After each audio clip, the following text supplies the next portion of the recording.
ሰላም ጤና ይስጥልን ተመልካቾቻችን ከአንከር ሚዲያ ዝግጅት ክፍል ያክብሮ ሰላምታችንን እናቀርባለን። በተለያዩ የአማራ ክልል አካባቢዎች የሚደረገው ተጋድሎ ተጠናክሮ እንደተቀጠለ ነው። በተለይም በማዕከላዊ ጎንደር በርካታ ቁልፍ ቦታዎች በአማራ ፋኖ ብሔራዊ ንቅናቄ ሰሜን አማራ ቀጠና በላይ ዘለቀ እዝ የተለያዩ ኮሮችና ክፍለ ጦሮች ቁልፍ ቦታዎችን መያዛቸው የተነገረ ይገኛል። ሻውራ ደልጌም ከተያዙ የማዕከላዊ ጎንደር አካባቢዎች የሚጠቀሱ ናቸው። በርካታ የአገዛዙ ሰራዊት አባላት መደምሰሳቸውን እጅ መስጠታቸውን እንደዚሁ ለጊዜው በቁጥር ያልታወቁ ከፍተኛ የጦር መሳሪያዎችና ጥይቶች እንደዚሁ በፋኖ እጅ መግባታቸውን የተገለጸው። በአጠቃላይ በጎንደር አካባቢ ያለው ሁኔታ እየተቀየረ ነው። የዘውትር ተሳታፊያችን ወቅታዊ ሁኔታ በተመለከተ መረጃዎችን ሰብስበዋል። በጣም ነው ማመሰግን። ጎንደሮች ጠንክረዋል። የበለጠ ቦታዎችን እያያዙ በተለይ ጣና ዙሪያ ያሉ አካባቢዎችን በስፋት እየተቆጣጠሩ እንዳለ ነው የሚነገረው። እስቲ አዳዲስ መረጃዎችን ብታካፍለን። መልካም መሳይ። እንግዲህ ከ3 ቀናት በፊት በማዕከላዊ ጎንደር አለፋ ወረዳ ዋና ከተማ የሆነችው በጣም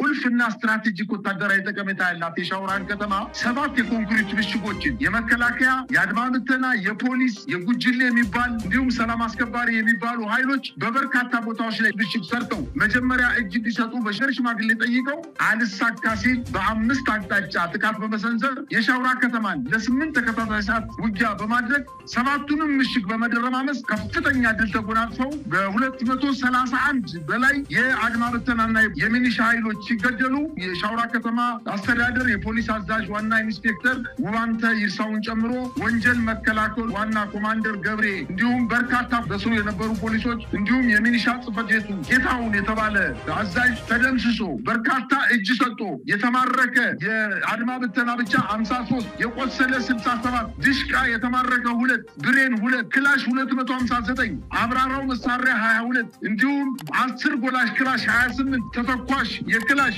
31000 የብሬን 9000 የዲሽቃ 21000 የክላሽ ካዝና 700 ወታደራዊ ሻንጣ 100 2 ወታደራዊ ትልልቅ ሬዲዮኖች ተማርከው እንዲሁም በካምፓቸው ውስጥ የነበረ 2 ትልልቅ ተሳቢ ሬሽን የጫነ መኪና ሙሉ በሙሉ በፋኖ ቁጥጥር ውስጥ መግባቱን ጠቅሰናል። አሁን በሻውራ ከተማ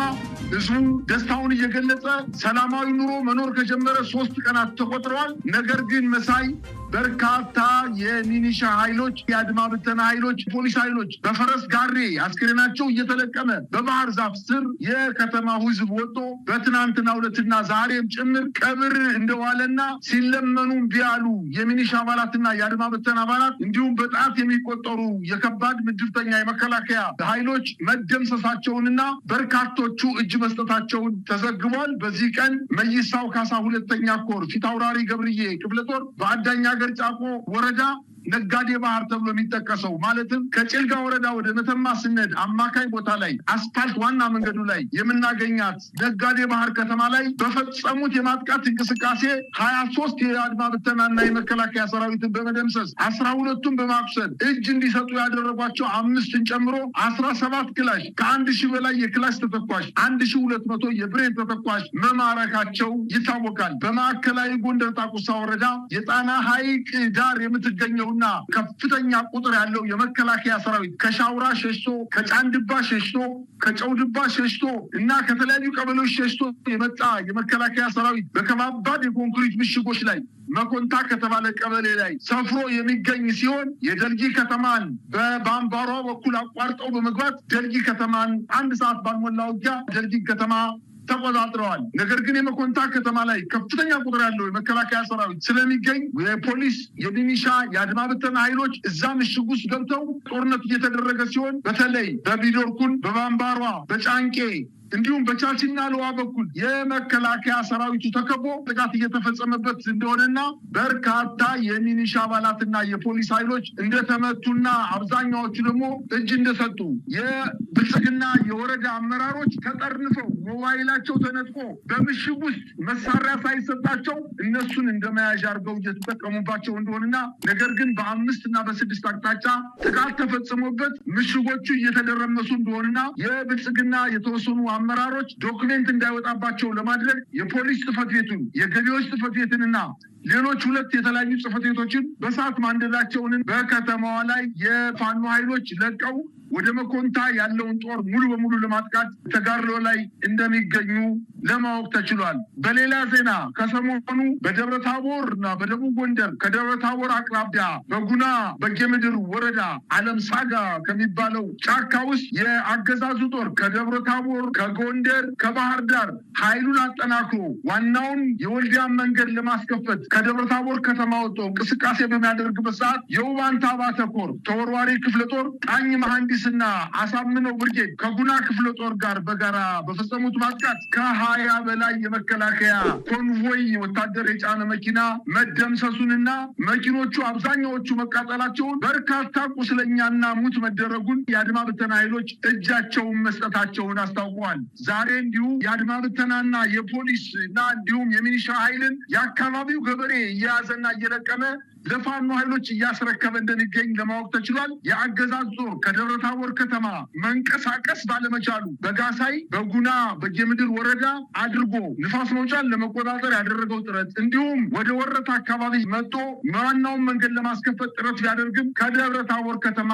መንቀሳቀስ አለመቻሉን ተያይዞ የደረሰን ዜና ያመላክታል። እንዲሁም በደቡብ ጎንደር የፋኖ ኃይሎች በምሽት ከጸጉር ኪዳነ ምሕረት እስከ ኮክ ከሚባለው አካባቢ ከቆላይ እስከ አለም ሳጋ ከእንቁርቁባ እስከ ተንሸራታች ከሚባሉ አካባቢዎች ድረስ ጥቃት በመክፈት በርካታ የአገዛዙን ጥምር ጦር መደምሰሳቸውና ይህ የሆነው በደብረ ታቦር ከተማ ዙሪያ እስከ 5 ኪሎ ሜትር ዙሪያ ሲሆን የአገዛዙ ጦር ዋናውን መንገድ ለማስከፈት በተንቀሳቀሰበት ሰዓት በደብረ ታቦር ከተማ አቅራቢያ የሚገኙ ቀበሌዎችን ፋኖ ኃይሎች አጥቅተው ድል ማግኘታቸውና ከደብረ ታቦር ከተማ ራሱን እየተከላከለ እንደሚገኝና ከ30 በላይ የአድማ ብተና ኃይሎች እጅ መስጠታቸውን እና የአድማ ብተና ኃይሎች በፈቃዳቸው እጃቸውን እየሰጡ እንደሚገኙና ቁጥሩ ያልታወቀ ፖሊስና ሚኒሻ አሁንም እጅ ለመስጠት ወደ ፋኖች እንቅስቃሴ እያደረገ እንደሚገኝና በደቡብ ጎንደር እየተፈጸመ ያለው ታሪክ ጦርነቱ ካለቀ በኋላ መጽሐፍ ተጽፎ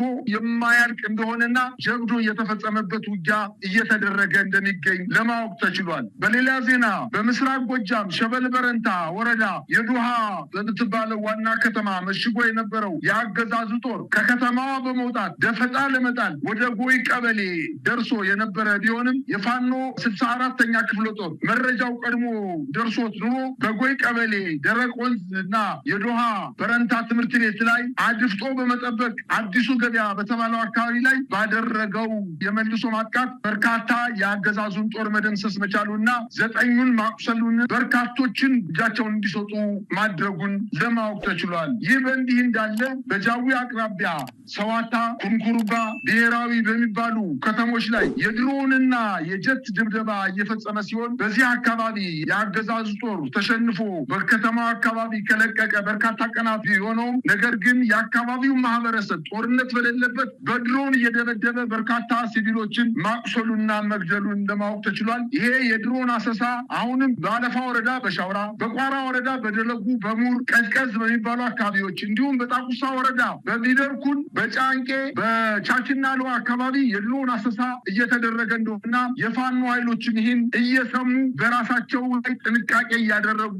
እንደሆነን አሰሳው ምናልባትም በድሮን ከወደቀ የሰላማዊ ነዋሪዎችን በከፍተኛ ደረጃ ሊጎዳ እንደሚችል የአካባቢው ማህበረሰብ ተሰብስባችሁ እንዳትቀመጡ በማለት ማህበረሰቡን እያረጋጉና እየበተኑ እንደሚገኙ ለማወቅ ተችሏል። በሌላ አቅጣጫ እንዲሁ በደብረ ማርቆስ ከተማ የአገዛዙ ጦር ተሽከርካሪ እየተጓዘ እያለ ከመስጊድ ሰፈር ወደ አዲስ አለማየሁ አደባባይ እየተጓዘ በነበረበት ሰዓት ጥቃት ተፈጽሞ በተሽከርካሪው ላይ የነበሩ የጦር አባላትን መደምሰሱን አስታውቋል። በሌላ አቅጣጫ በከተማዋ ስላሴ በተባለ አካባቢ በነበረው የአድማ ብተና ካምፕ ላይ በደረሰው የደፈጣ ጥቃት 6 የአገዛዙ ጦር በመደምሰስ በርካቶችን እጅ ከፈንጅ ይዘው ከከተማ መውጣታቸውን አስታውቋል። በባህር ዳር ከተማ ዙሪያ ጭስ አባይ፣ ዴንሳ ባታ፣ ዳና ማርያም የተባሉትን አካባቢዎች ከ15 ቀን በፊት የያዙ ቢሆንም ነፃ አድርገው ይዘው ባህር ዳር ከተማ አቅራቢያ በ4 እና በ5 ኪሎ ሜትር ላይ የደፈጣ ጥቃት በመፈጸም በባህር ዳር ከተማ የሚገኘውን የአገዛዙን በርካታ